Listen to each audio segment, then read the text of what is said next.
J'aimerais vous souhaiter à toutes et à tous une très cordiale bienvenue pour le culte que nous allons vivre ensemble. On s'est retrouvés ce matin pour venir célébrer le Seigneur et on va le célébrer par nos chants, par notre adoration et puis aussi en écoutant, en nous mettant à l'écoute de sa parole.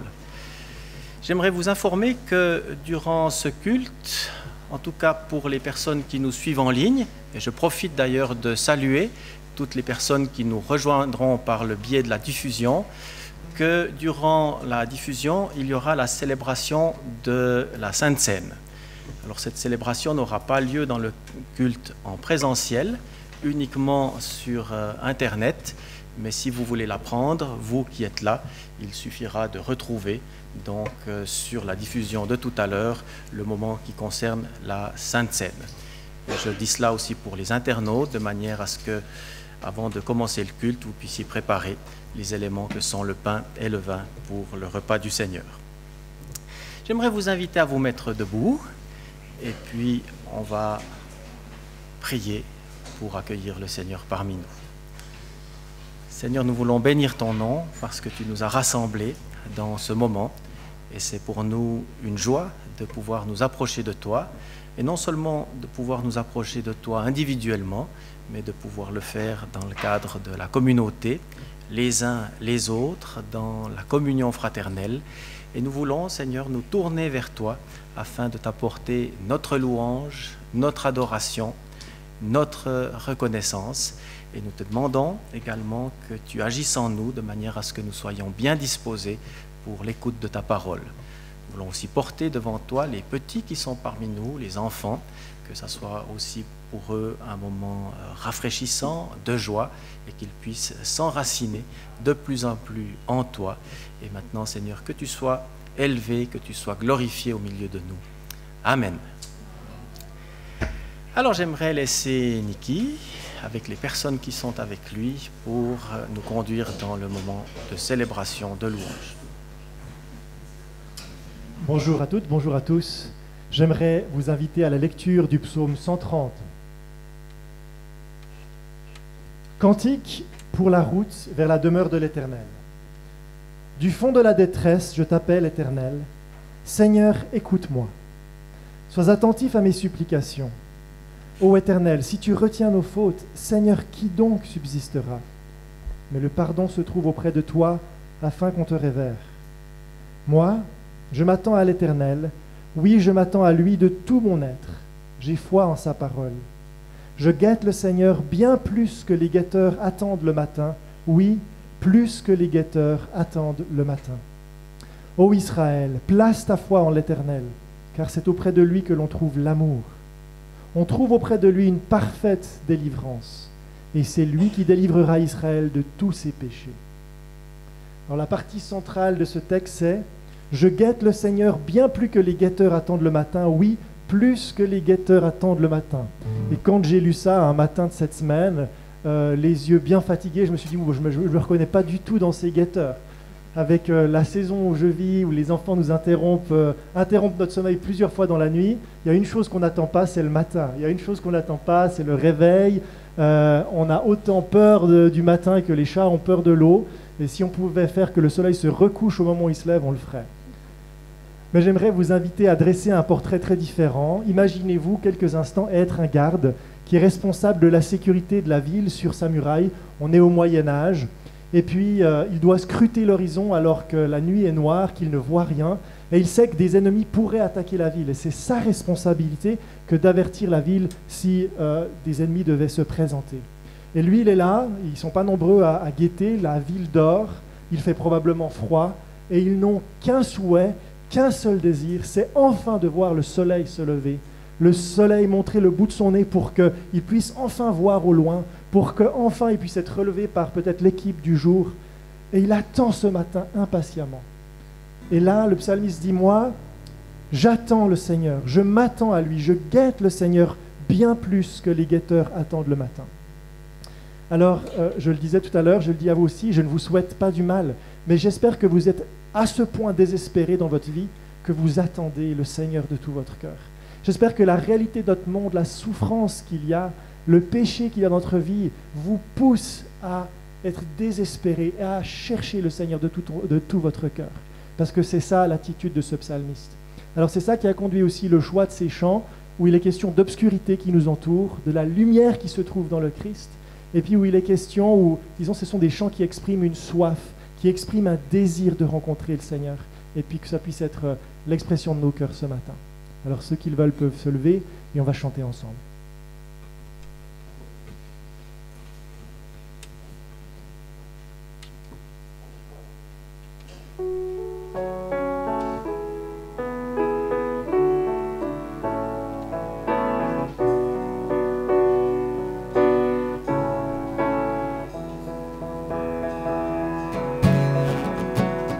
Comme soupir de vie, j'appelle l'eau dans le ciel. Moi aussi, le Seigneur, je soupire après toi. Je sois de toi, mon Dieu, d'être là devant toi. Je veux dans ton temple, me présenter à toi. Et quand fin l'heure revienne, les souvenirs d'antan. Pour heureux je courais vers ta maison. Plutôt que de me plaindre, je veux compter sur toi, te louer à nouveau. L'espérance et la joie seront dans ta présence. Je veux crier à toi, mon sauveur et mon Dieu. Je voudrais retrouver cet amour et ce feu, encore une fois brûlé. Amoureux de toi, attaché à tes pas, livré à ta parole et au son de ta voix, pour qu'enfin me revienne le souvenir d'enfant. Où heureux je courais vers ta maison. Je veux crier à toi, plutôt que de me plaindre, je veux compter sur toi, te louer à nouveau. L'espérance et la joie seront dans ta présence. Je veux crier à toi, mon sauveur et mon Dieu. Montre-moi, ô Seigneur, chaque jour ta bonté, ta grandeur et ta grâce, et moi je chanterai celui qui de ma vie, celui qui m'a choisi et qui me fait renaître, pour qu'enfin me reviennent les souvenirs d'antan. Où heureux je courais vers ta maison. Je veux crier à toi, plutôt que de me plaindre, je veux compter sur toi, te louer à nouveau. L'espérance et la joie seront dans ta présence. Je veux crier à toi,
beauté, nos visages reflètent ta beauté et transforment sans cesse de gloire en gloire.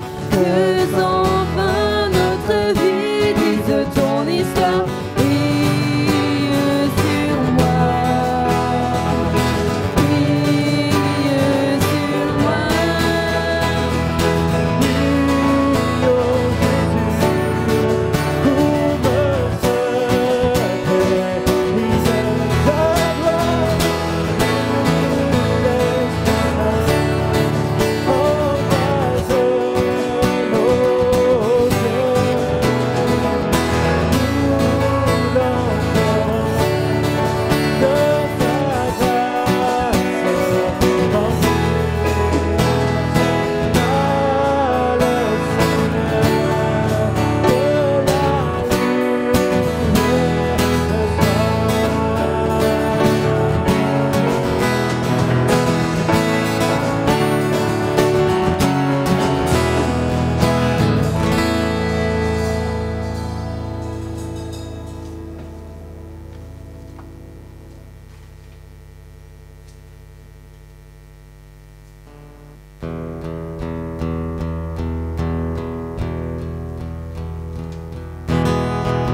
J'ai soif de ta présence.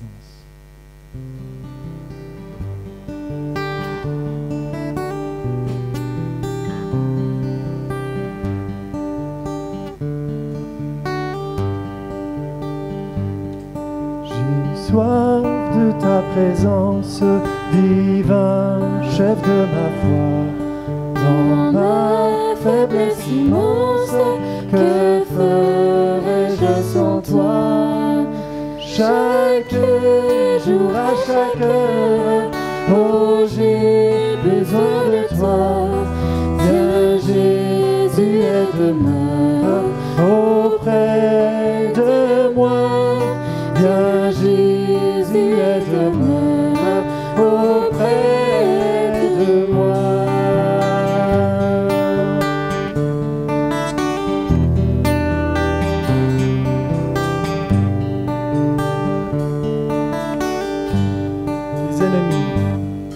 Tes ennemis dans l'ombre rôdent autour de moi, accablé par le nombre, que ferais-je sans toi? Chaque jour, à chaque heure, oh j'ai besoin de toi. Viens Jésus et demeure auprès de moi. Viens Jésus et demeure auprès de moi.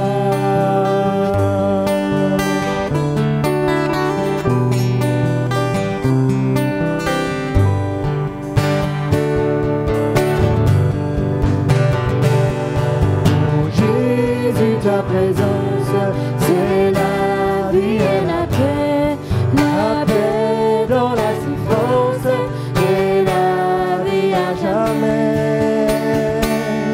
Chaque jour, à chaque heure, oh j'ai besoin de toi. Viens Jésus et demeure auprès de moi. Viens Jésus et demeure auprès de moi.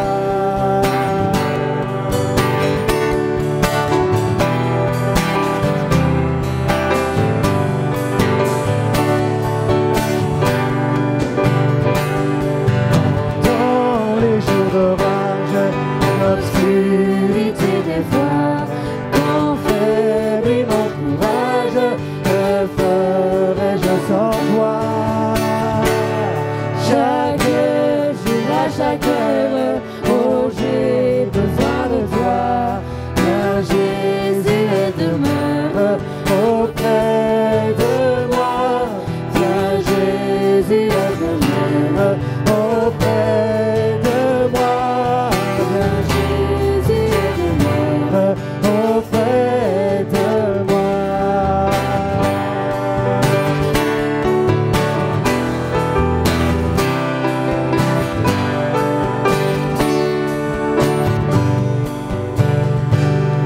Oh Jésus, ta présence, c'est la vie et la paix. La paix dans la souffrance et la vie à jamais. Chaque jour, à chaque heure, oh j'ai besoin de toi. Viens Jésus et demeure auprès de moi. Nous allons terminer avec un chant durant lequel vous pourrez apporter votre offrande.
semé de souffrance, sur mon doute d'offrir ma louange, béni soit ton nom.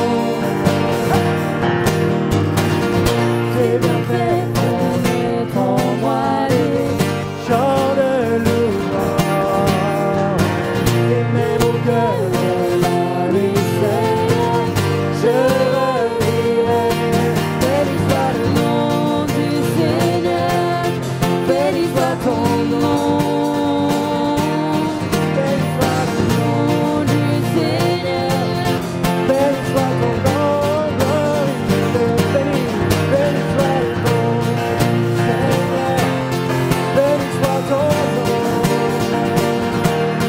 béni soit le nom, Seigneur, béni soit ton nom, béni soit le nom, Seigneur, béni soit ton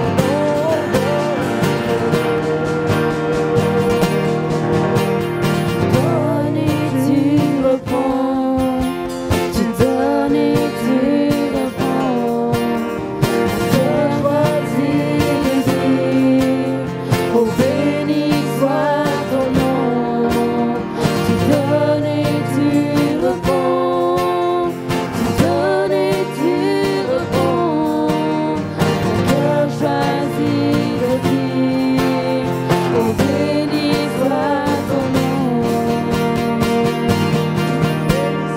Nom du Seigneur, béni soit ton nom. Béni soit le nom du Seigneur, béni soit ton nom.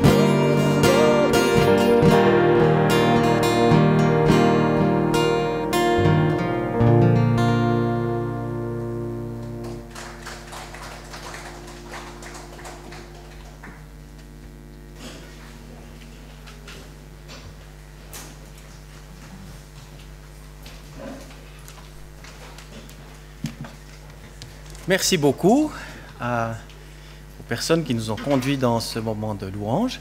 C'est l'heure pour les enfants qui sont encore parmi nous de descendre maintenant pour l'école du dimanche. Je rappelle juste que dans la mesure du possible, les enfants descendent tout seuls. Les monitrices et moniteurs les attendent là. Bien sûr, s'ils ne peuvent pas se passer de vous, vous pouvez les accompagner. Mais sinon, ils descendent seuls et ils remontent seuls également. C'est pour éviter que trop de gens se croisent dans la cage d'escalier.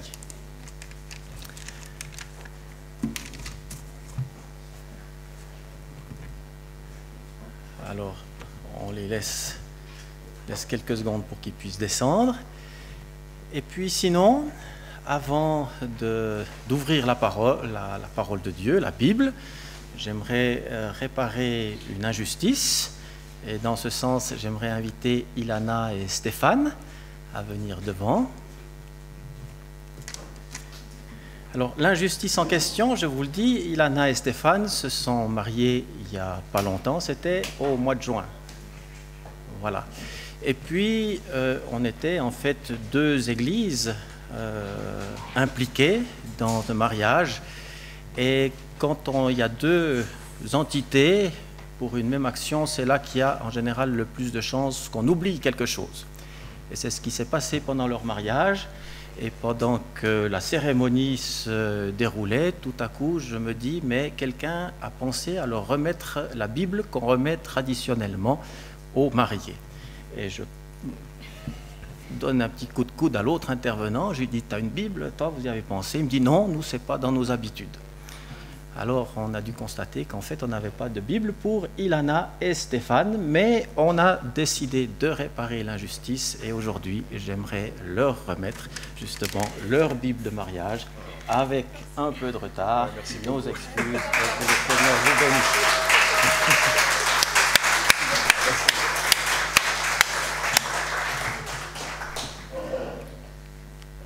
Voilà, et maintenant que vous avez la Bible, vous pouvez l'ouvrir, et vous aussi. Et je vous invite à lire dans le livre des Actes, au chapitre 2. On lira un seul verset ce matin, le verset 42. Acte 2, verset 42.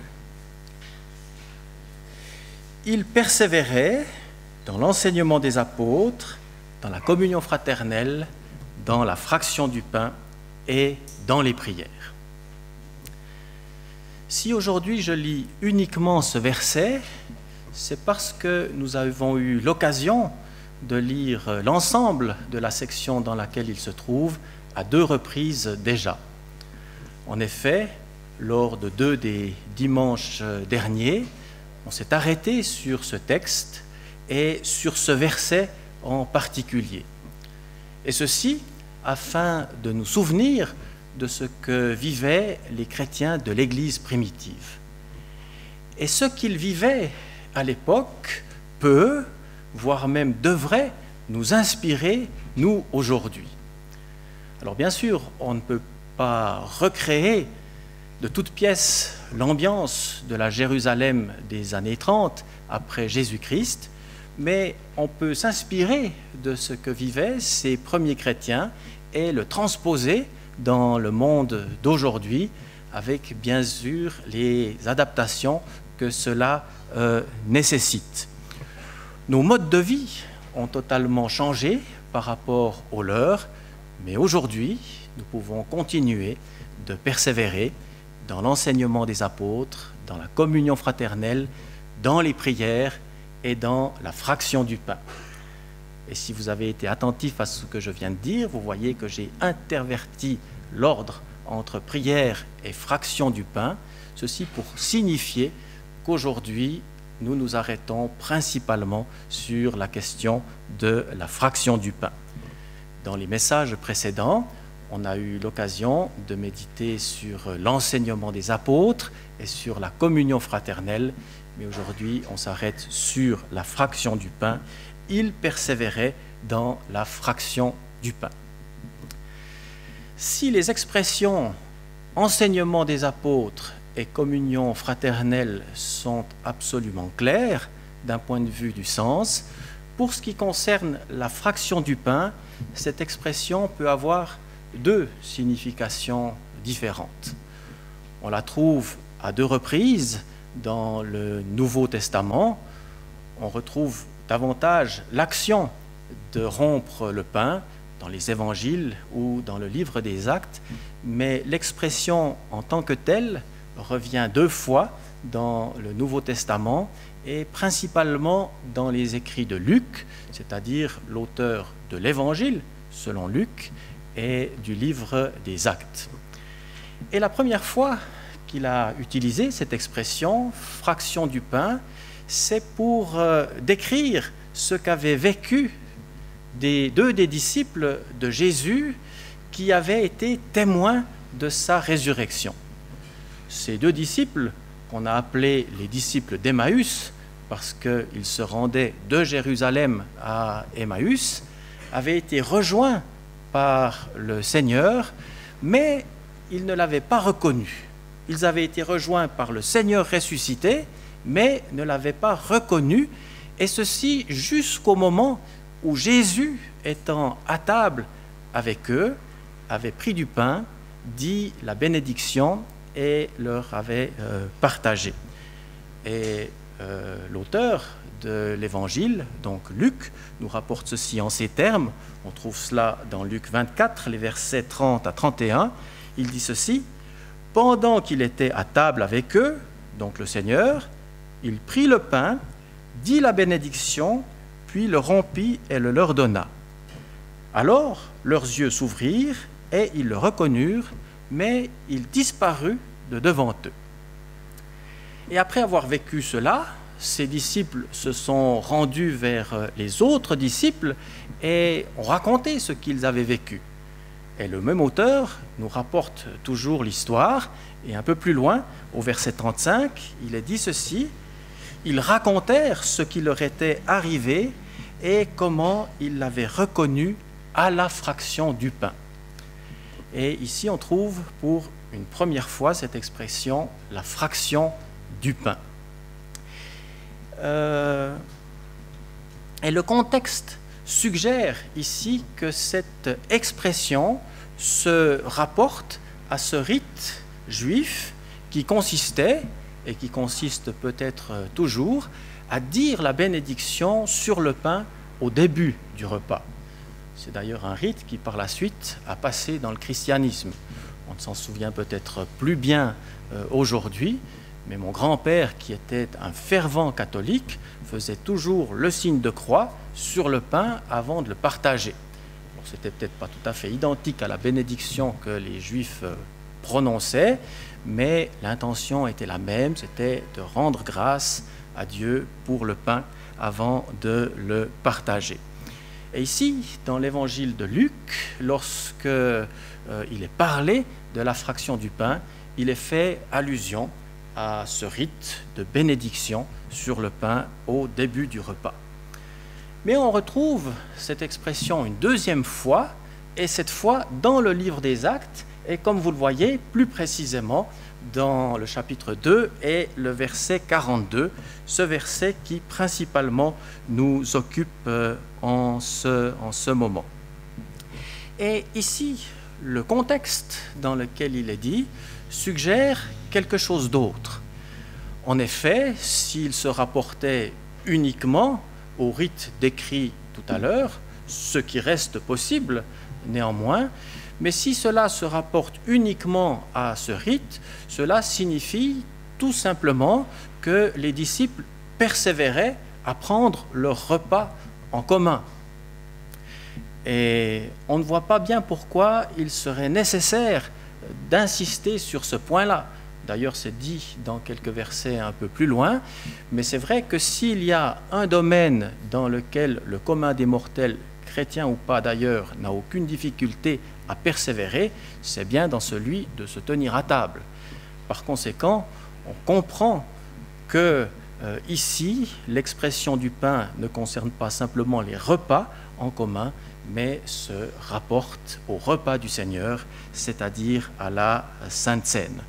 Alors, très certainement qu'il partageait ce repas à l'occasion d'autres repas qu'il prenait dans les maisons, mais à cette occasion, il persévérait dans la célébration du repas du Seigneur. Et je crois qu'on peut penser légitimement que l'expression « fraction du pain », ici dans le verset 42, se rapporte réellement à la Sainte Seine, au repas du Seigneur.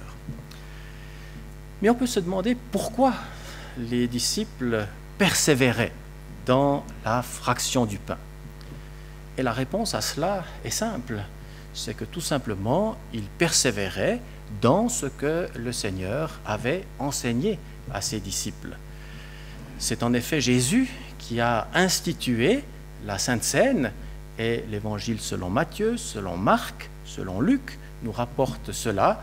J'ai tiré ce que je vais dire maintenant davantage de l'Évangile de Luc, mais dans cet Évangile, il est dit qu'à un certain moment, alors qu'il prenait le repas de la Pâque avec ses disciples, Jésus prit du pain, il rendit grâce, il le rompit et le leur donna en disant « Ceci est mon corps qui est pour vous ». Et puis un moment après, dans la suite du repas, il est dit qu'il prit la coupe et puis il la leur donna en disant « Cette coupe est la nouvelle alliance en mon sang qui est répandue pour vous ». Mais entre deux, Jésus a dit une petite phrase, on la trouve dans Luc 22, verset 19, il a dit ceci « Faites ceci en mémoire de moi ». Lorsque vous partagez le pain, lorsque vous partagez le vin, faites ceci en mémoire de moi. Et on peut se demander pourquoi Jésus a dit « Faites ceci en mémoire de moi ». Est-ce qu'il avait peur qu'un jour on ne se souvienne plus de lui? Peut-être pas.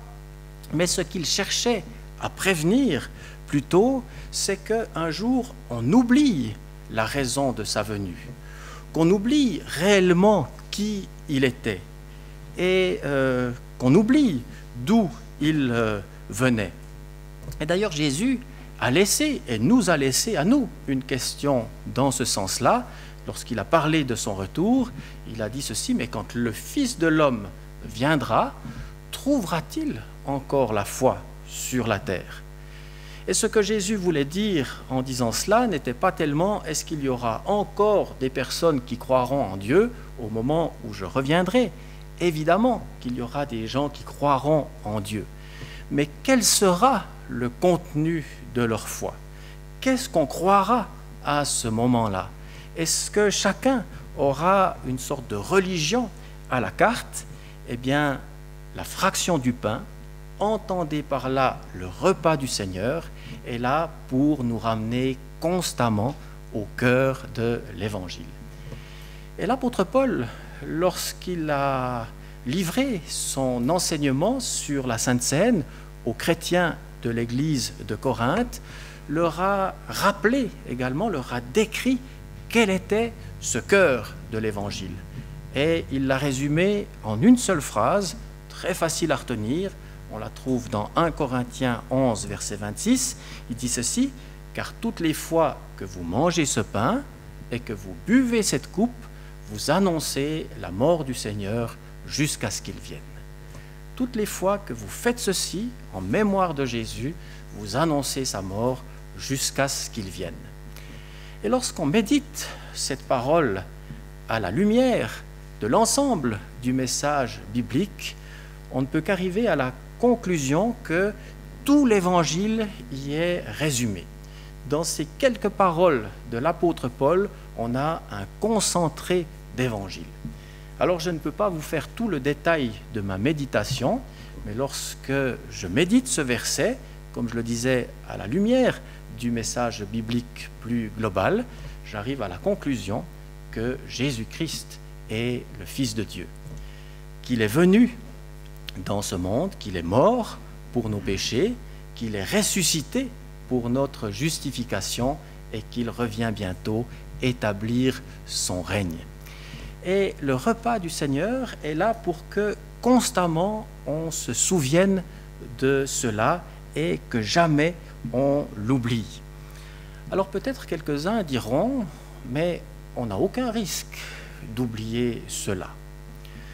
Eh bien, quand on lit le Nouveau Testament, on s'aperçoit que le risque existe et qu'il a existé déjà dans les années qui ont suivi la mort et la résurrection de Christ. Et il faut se souvenir que l'apôtre Paul a mis en garde les chrétiens de Corinthe qui s'accommodaient très bien d'un autre Jésus. Il leur dit, mais si on vous annonce un autre Jésus que celui qu'on vous a annoncé, vous le recevez fort bien. Un Jésus, par exemple, qui ferait que des miracles et qui ne serait pas mort à la croix, ça leur convenait tout à fait. Ou alors, il dira aux chrétiens des églises de la Galatie, aussi les mettra en garde contre le fait que ce n'est pas tellement qu'il rejetait l'œuvre de Christ, mais il la jugeait insuffisante pour le perfectionnement des croyants et jugeait nécessaire d'y ajouter la loi de Moïse. Et l'apôtre Paul les a mis en garde contre cela, en disant, mais l'œuvre de Christ est pleinement suffisante pour que vous soyez réconciliés avec Dieu et qu'il puisse œuvrer dans votre vie pour votre sanctification et votre transformation. Ou alors, il a encore mis en garde également les chrétiens de Colosse qui avançaient gentiment mais sûrement vers des théories ésotériques sorties on ne sait d'où. Alors, je ne dis pas que le repas de Sainte Seine et le fait d'être amené constamment au cœur de l'Évangile nous rend totalement imperméables à l'erreur ou à l'hérésie. Mais c'est un peu comme les imperméabilisants qu'on met sur les chaussures, d'en rajouter une couche de temps à autre ne peut que renforcer l'imperméabilité. Et lorsqu'on vient à la table du Seigneur, on se souvient de qui il est, on se souvient de son œuvre à la croix, on se souvient de sa résurrection et on se souvient de ce qu'il revient bientôt. Et ça, c'est le cœur de l'Évangile, ce qu'il ne faut jamais oublier et ce que nous souvenons lorsque nous observons cette parole de Jésus, faites ceci en mémoire de moi. Mais peut-être que ce matin, en écoutant ce message, vous vous dites, ce que tu nous dis est intéressant, c'est bien. J'espère d'ailleurs que c'est ce que vous pensez. Mais peut-être vous vous dites aussi en vous-même, mais alors, tu n'as pas l'air de te souvenir que dans le fond, depuis le début de la pandémie, on a en fait supprimé la Sainte Seine de nos cultes. Et puis, lorsqu'on a repris nos cultes en présentiel, on n'a pas réintroduit la Sainte Seine à nos cultes comme on le faisait auparavant. Alors, est-ce qu'on a eu raison d'agir ainsi? J'aimerais dire, si la situation devait se prolonger, ce serait sans doute dommageable pour l'Église. Et il faudrait trouver une solution appropriée pour pouvoir, comme faisaient les premiers chrétiens, persévérer dans le repas du Seigneur. Mais c'est un peu comme pour la communion fraternelle, j'en parlais il y a 2 dimanches en arrière et j'en vantais les mérites. Il convient toutefois de rappeler que nous sommes dans un moment où il est aussi nécessaire d'être prudent. Et le but de mes messages en ce moment, c'est de prévenir le fait qu'on pourrait s'installer dans le confort du en ligne. Et mon but n'est pas que nous nous exposions les uns les autres à des risques inconsidérés. Et pour en revenir à la Sainte Seine, s'il est nécessaire d'y persévérer pour revenir toujours au cœur de l'Évangile, ce qu'a annoncé, ce qu'a enseigné l'apôtre Paul, il faut se souvenir que dans son enseignement, il disait aussi ce à quoi l'Évangile devrait amener. Et chez les Corinthiens en particulier, lorsqu'il en parlait, ce à quoi ça devait les amener, c'est d'avoir plus d'égard et plus d'attention les uns à l'égard des autres, ce qui faisait cruellement défaut chez les Corinthiens. Il y avait des riches, il y avait des pauvres, les riches faisaient tout pour éviter de partager avec les pauvres, et l'apôtre Paul leur enseigne que voilà, ils avaient à être transformés, à changer leur manière de faire. Et pour nous, en ce moment, cette attention des uns à l'égard des autres nous amène à renoncer au repas du Seigneur en présentiel, ceci pour qu'un certain nombre de personnes ne soient pas exposées à des dangers de contamination.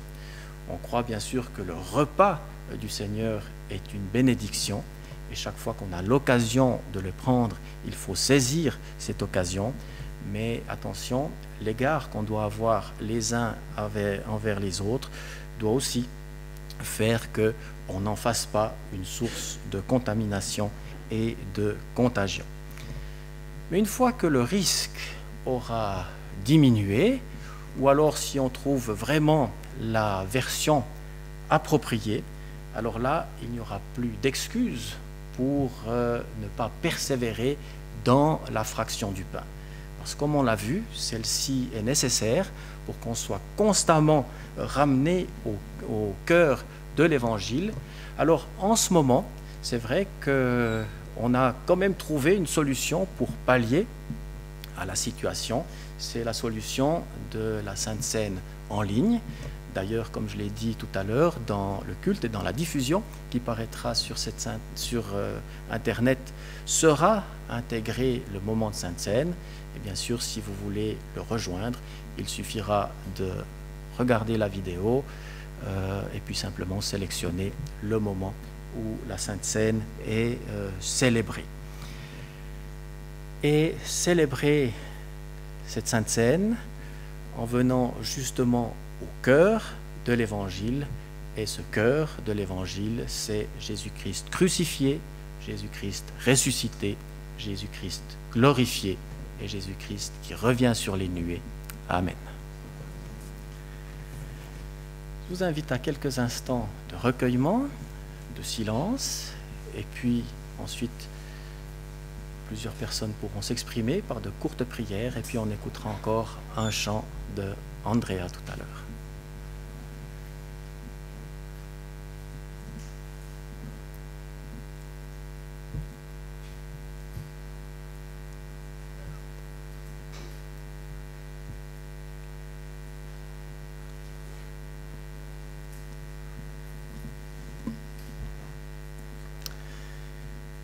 Seigneur, nous voulons bénir ton nom pour les exemples qui nous ont précédés, ce qu'on peut retrouver, Seigneur, au travers de ta parole, notamment ce que vivaient les premiers croyants en Jésus, les croyants de la première Église, et il nous a dit qu'ils persévéraient dans l'enseignement des apôtres, dans la communion fraternelle, dans la fraction du pain et dans les prières.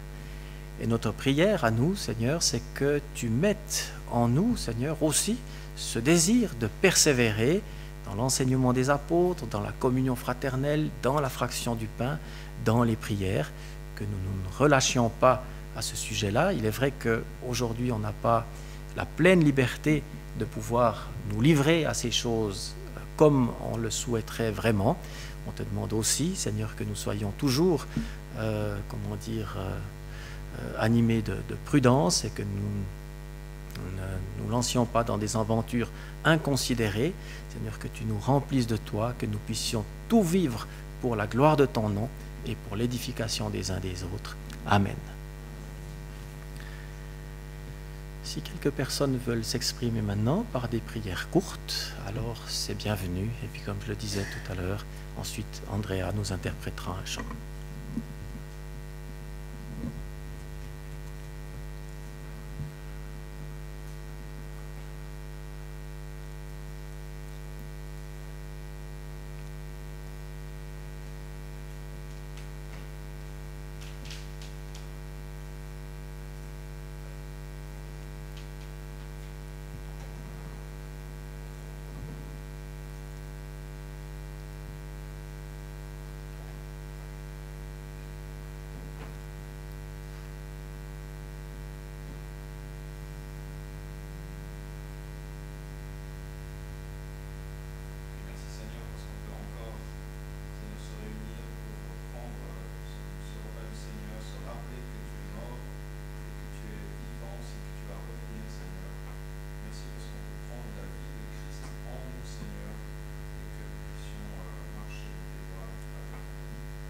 Amen.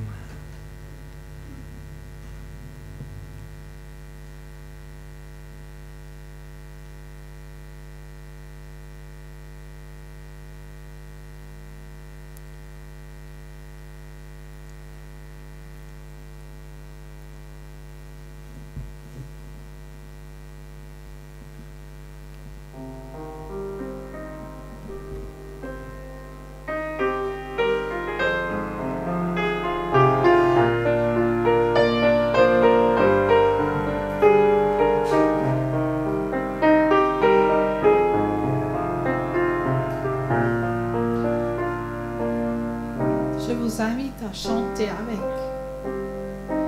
Ô Seigneur,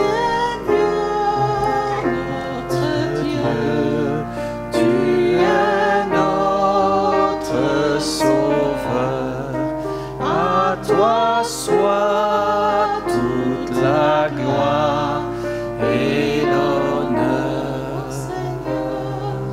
ô Seigneur, notre Dieu, Tu es notre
Merci beaucoup, Andrea. On arrive maintenant à la fin de notre culte. Alors, je vais laisser la place à Rosalie. C'est elle qui va nous donner les informations qui concernent la semaine à venir. Voilà, bonjour à tous. Vous avez peut-être l'impression que c'est toujours les mêmes personnes qui sont devant, qui disent la même chose. C'est vrai, c'est déjà la deuxième fois que je le fais aujourd'hui. Donc, on est dans le vrai. Cette semaine, c'est la semaine des groupes de maison qui se retrouvent à divers lieux, divers jours. Si vous avez des questions à ce sujet, vous pouvez vous adresser à Fernand ou à Monique. Et puis, il y a aussi le mardi, à 20h, ici, une réunion de prière qui est maintenant hebdomadaire. Non, tous les 15 jours, pardon. Alors, je me suis... C'est nouveau, il y a quelque chose qui a changé dans le programme, mais c'est vrai que maintenant, donc la même semaine, il y a les groupes de maison et il y a également la prière à 20h à l'église. Sinon, dimanche prochain, le culte, comme d'habitude, peut-être que vous n'avez pas remarqué parce que vous êtes inscrits, mais ce matin, le culte de 10h30 était complet. Et donc, on vous encourage à continuer, c'est super, ça fonctionne, mais c'est vrai que pour pouvoir bien répartir sur les cultes, on vous encourage vraiment à continuer à vous inscrire. Sinon, deux annonces qui me tiennent particulièrement à cœur. La première, elle concerne le camp de cet automne. Il y a quelques membres de notre Église qui organisent un camp qui aura lieu du 17 au 20 octobre à Charmey. Alors, il y a plusieurs raisons qui nous motivent à faire ce camp. Malgré le coronavirus, c'est vrai que ce ne sera pas un camp comme on a l'habitude de le faire, où on peut tous être les uns sur les autres. Il y aura quand même des distanciations à maintenir, mais c'est vrai que notre Église, elle a besoin de communion fraternelle. On l'a entendu ces derniers dimanches par Fernand, et puis on voudrait le vivre dans ce temps privilégié à Charmey. Donc si vous désirez vous inscrire, il faut le faire, le temps avance, il y a encore des places, et on vous encourage vivement à le faire. Vous pouvez, si vous avez des questions, vous pouvez vous adresser à moi, mais aussi à la famille Babst ou à la famille Conselman-Nicolas. Aussi, encore une autre raison qui nous motive à faire ce camp, c'est les orateurs, Daniel et Ruth Hélène Mattioli. Il est suisse, mais il vit actuellement au sud de la France. Plusieurs dans l'Église ont déjà eu le privilège de le rencontrer, de faire des camps avec lui, et il a quelque chose à nous apporter, on croit, pour notre Église. Le thème de ce camp, c'est « Qui dis-tu que je suis ?» Puis c'est une grande question, on veut y répondre. Et puis je veux aussi relever le fait que ce n'est pas un camp famille, ce n'est pas un camp pour les aînés, c'est un camp pour tout le monde. Et puis on veut vraiment encourager que vous soyez seul, que vous soyez maman seule avec des enfants, que vous soyez en couple ou pas. C'est vraiment un camp qui s'adresse à tous. Donc voilà. Et la deuxième, c'est concernant un spectacle qui aura lieu au mois de novembre. C'est une comédie musicale de Georges Muller. Je ne sais pas si vous connaissez cet homme. Il a vécu au début du 19e siècle. À l'époque, ce n'était pas le corona, c'était le choléra qui a fait énormément de victimes. Entre autres, il y a eu énormément d'orphelins. Et lui, il a commencé à accueillir des enfants dans son salon pour au final accueillir de son vivant plus de 10 000 orphelins. Et au total, on dit que dans ces orphelinats, il y a eu plus de 17 000 enfants qui sont passés. C'est des nombres complètement faramineux. C'est seulement arrivé par la grâce de Dieu. Et puis, entre autres, c'était un homme de prière. Il n'a jamais demandé de l'argent. Il s'est toujours adressé à Dieu. Et on recueille plus de 50 000 exaucements de prière. Encore une fois, c'est des chiffres. On ne peut pas imaginer qu'il a écrit 50 000 fois ce qu'il voulait et 50 000 fois la réponse que Dieu lui a donnée. Mais tout ça se retrouve dans ses carnets. Donc, il nous encourage à prier. Et puis, c'est vraiment un spectacle intergénérationnel. Vous y aurez tous du plaisir. Et à ce sujet, je cherche aussi également des personnes qui seraient intéressées de désinfecter les mains, de distribuer des masques, de scanner des billets. Tout ça en échange d'un billet. Donc, vous pouvez participer pour Fribourg, uniquement pour les spectacles de Fribourg qui auront lieu le 28 novembre. Si vous avez des questions, vous pouvez venir vers moi. Merci pour votre attention.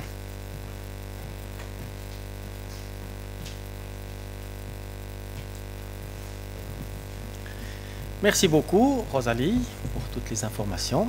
Je vous invite à vous mettre debout et on va invoquer le nom du Seigneur pour terminer notre culte. Seigneur, nous sommes reconnaissants de tout ce que nous avons pu vivre ensemble ce matin, reconnaissants de savoir aussi que tu demeures avec chacune et chacun d'entre nous et que tu nous accompagnes les uns les autres de ta grâce et de ta paix par Jésus-Christ notre Seigneur. Amen. Je vous souhaite une bonne fin de matinée et à tout bientôt.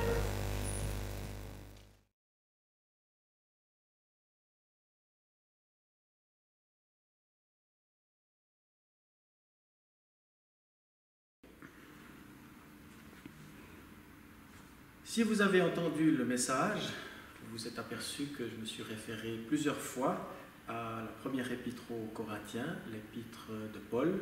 Par contre, on n'a pas lu le texte et j'aimerais le lire maintenant. Il se trouve dans 1 Corinthiens 11 et je lis depuis le verset 17 jusqu'au verset 26. En faisant cette recommandation, ce que je ne loue pas, c'est que vous vous assemblez non pour devenir meilleur, mais pour devenir pire. Et d'abord, j'apprends que lorsque vous vous réunissez en assemblée, il y a parmi vous des divisions, et je le crois en partie. Il faut bien qu'il y ait aussi parmi vous des controverses, afin que ceux qui sont dignes d'approbation soient manifestés parmi vous. Donc, lorsque vous vous réunissez, ce n'est pas pour manger le repas du Seigneur, car en mangeant avant les autres, chacun prend son propre repas, l'un a faim, tandis que l'autre est ivre. N'avez-vous pas des maisons pour y manger et boire, ou méprisez-vous l'Église de Dieu, et couvrez-vous de confusion ceux qui n'ont rien? Que vous dirai-je? Vous louerai-je? En cela, je ne vous loue pas. Car moi, j'ai reçu du Seigneur ce que je vous ai transmis. Le Seigneur Jésus, dans la nuit où il fut livré, prit du pain, et après avoir rendu grâce, le rompit et dit, « Ceci est mon corps qui est pour vous, faites ceci en mémoire de moi. » De même, après avoir soupé, il prit la coupe et dit, « Cette coupe est la nouvelle alliance en mon sang. Faites ceci en mémoire de moi toutes les fois que vous en boirez. Car toutes les fois que vous mangez ce pain et que vous buvez cette coupe, vous annoncez la mort du Seigneur jusqu'à ce qu'il vienne. » Après avoir rendu grâce, il le rompit et dit, « Ceci est mon corps qui est pour vous, faites ceci en mémoire de moi. » Seigneur, nous voulons te rendre grâce parce que nous avons le privilège de pouvoir prendre ce pain en mémoire de toi, en mémoire de ce que tu as accompli. Et comme le dit l'apôtre, chaque fois que nous prenons ce pain, que nous prenons cette coupe, nous annonçons ta mort jusqu'à ce que tu reviennes. Nous voulons rendre grâce, Seigneur, pour ce pain qui représente ton corps. Amen.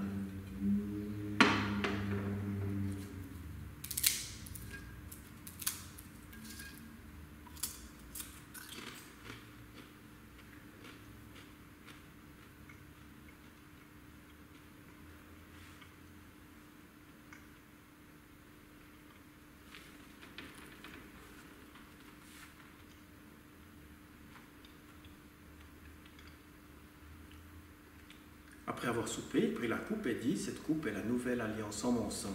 Faites ceci en mémoire de moi, toutes les fois que vous en boirez. »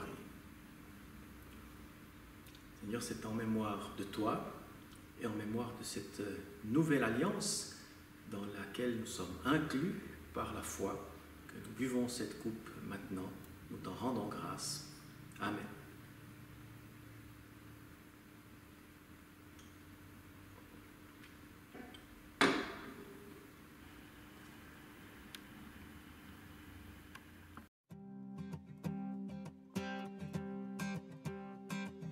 Quittant la gloire de ton ciel, tu es venu sur terre. Fils aimé du Dieu éternel, tes bras tu as ouverts. Ta grâce a bouleversé le cours de notre humanité.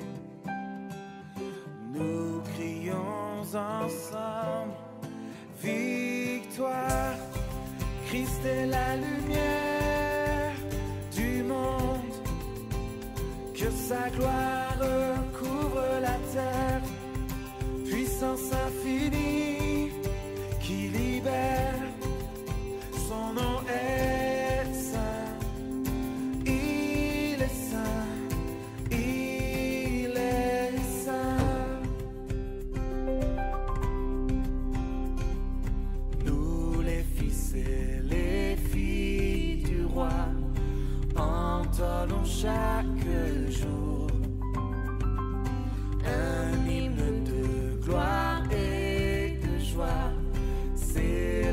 dans son amour. Les nations de la terre s'inclineront devant le Père, chanteront ensemble.